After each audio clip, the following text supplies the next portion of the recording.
Coach, tell us about the end of this game, the connection, the circle here at middle of the field, and for the Lynn Tech player. You know, when you play football, you know, everybody knows the risks involved, and you know, when you see somebody go down, nobody wants to see that. So, you know, when you see a kid on the ground, he's in trouble. You know, I thought the training staff did a fantastic job getting him in time.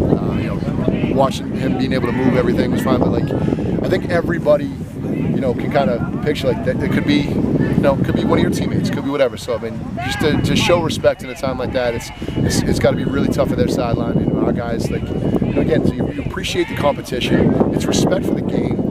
You know, and our guys did a good job of just kind of, you know, being out of the way, letting the professionals handle what they had to handle, and hopefully everything's going to work out, you know, with that young man. Steve, as for the game, you guys get the ball, very first possession of the game, you drive the field, but then you get shut down.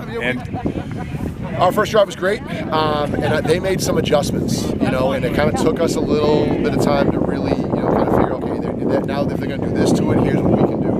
So we spent a lot of time at the half just kind of going over little things they were doing to adjust, you know, the back end of that first quarter into the second quarter. And I thought when we came in the second half, we moved the ball efficiently. We were a lot more sound up front. You know, especially on the perimeter, guys were able to make plays. We were able to pick up some big first downs. You know, when they cut the lead to one, that next drive that we had, I mean, that was kind of like we had to have that drive. We picked up a couple third downs on that. You know, hats off to our guys. Our guys were able to make plays when we had to make plays today. Steve, was that offense typical of your team because you attacked all areas of the field? We have guys that are dangerous in space. You know, so it's my job as the play caller to put our guys in position to be successful, and that's what we do. I mean, that's how we practice. It's what we want to do. If you're going to get wide, we're going to come inside. If you're going to back it up, we're going to get outside. So, yeah, that's exactly what we want to do. We want to give people as much to worry about as possible. We have the threats to do that. Quite the star power within the program. Isaiah and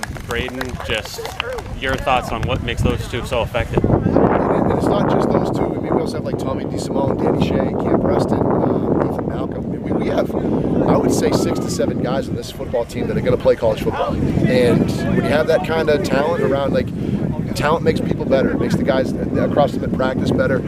You know, but like Braden is, that kid's he's a generational talent. That kid is. Not only is he a fantastic football player, he practices like that every single day. He's a 4.0 student, if not better, in the classroom. He's a 3-sport standout. He's just everything you want in high school football player. Isaiah Rodriguez, he's so natural. It's just the game comes to him so easy.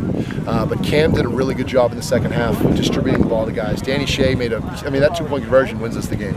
He kind of got stuck, and he found a way to get through. And Tommy DeSimone had some huge runs to keep some drives going. He broke the big touchdown run here to start the third quarter that really kind of got our offense going. So, I mean, one of the hard parts for me is, like, I got to try to keep everybody happy. So when you have this many guys that can make plays in space, it's like you got to try to dial it up for everybody. But it was a good team win today. You know, we faced some adversity early on, but, you know, Braden makes that interception on that screenplay and kind of flips the whole game around. And that's, you know, when our players can step up and make those kinds of plays, we're a dangerous football team. My last question is just, you're 3-0. What are kind of the emotions like within the program right now? We expected it.